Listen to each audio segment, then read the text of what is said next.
Izin bercerita sedikit, sebelumnya saya sudah banyak sekali kehilangan.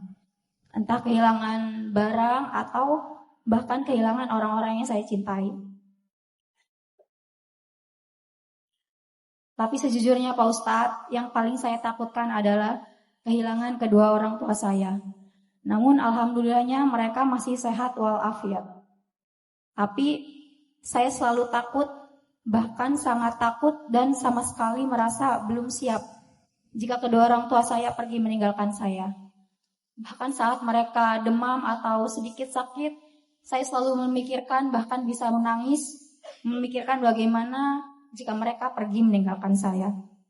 Pertanyaan saya Pak Ustadz, bagaimana supaya diri ini tidak terlalu mengkhawatirkan tentang suatu yang hakikatnya semua ini hanya titipan Tuhan. Terima kasih. Kalau sekarang mungkin yang paling berharga dalam hidup saya adalah anak-anak. Saya kalau anak saya sakit itu panik banget saya. Jadi kayaknya kita sama, lagi nyari jawaban. Saya kalau anak sakit, terutama yang si kecil sakit itu paniknya minta ampun. Saya tuh kalau tanya ke anak-anak, menurut kalian baba itu gimana? Kan saya panggilnya baba ya. Menurut kalian baba itu gimana? Kata anak-anak, baba itu kayak ayahnya Nemo. Kalian tahu Finding Nemo? Gimana ayahnya yang sangat protektif ke anaknya. Anaknya kegoda sedikit, ayahnya panik. Nemo, kamu gak apa-apa, ini berapa gitu kan.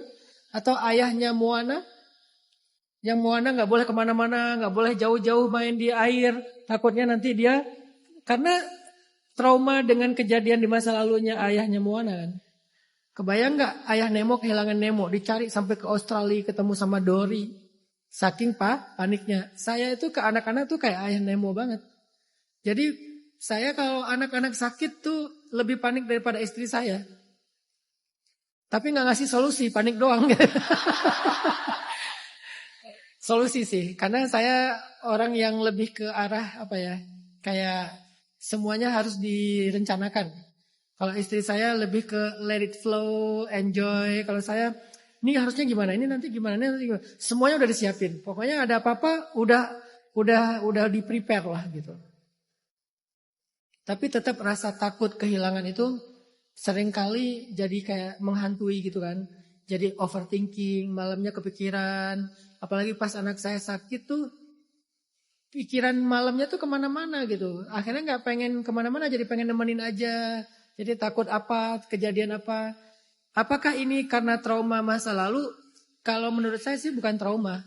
Kasih sayang yang begitu besar sehingga ada rasa takut kehilangan. Karena tentang ibu dan kakak saya udah berdamai. Saya sudah ridho, udah ikhlas gitu. Jadi udah gak ada sisa-sisa trauma lagi. Tapi rasa cinta yang begitu besar membuat kita takut kehilangan. Nah, saya pribadi punya pengalaman itu. Sehingga kalau saya boleh ngasih saran ke Kak Tania, sifatnya tuh bukan jawaban tapi pengalaman pribadi. Kalau dalam kondisi kayak gitu gimana cara saya menenangkan diri? Saya akan mengamalkan hadis Nabi. Kata Nabi, innallaha idzastudi'a syai'an hafizah. Allah itu kalau dititipin sesuatu Allah jaga. Jadi saya akan langsung, ya Allah, saya titip anak saya kepada Engkau. Saya titip keluarga saya kepada Engkau. Gak ada yang lebih membuat saya tenang daripada setelah saya menitipkan mereka kepada Allah. Udah. Saya gak mau mikir yang lebih jauh dari itu. Karena saya udah titipin kepada yang maha menjaga. Tapi sebelum saya ngomong kayak gitu, was-was banget tuh. Apalagi kalau keluar kota kayak sekarang, jauh dari anak, apalagi keluar negeri. Yang lebih berat lagi kalau saya sama istri sama-sama pergi. Umroh bareng, anak-anak di rumah. Itu tuh gak tenang. Sebelum saya bilang, ya Allah, saya titipkan anak-anak kepada Engkau. Jadi coba Mbak Tania ucapin itu dengan kata-kata, ya Allah, aku titipin ayah ibuku kepada Engkau. Engkau sebaik-baik penjaga. Lalu nanti kuatkan kalimat itu dengan semakin banyak literasi tentang menitipkan urusan kepada Allah. Coba literasi, cari. Menitipkan urusan kepada Allah, hadisnya, kisahnya. Semakin banyak literasi, insya Allah kata-kata itu semakin powerful.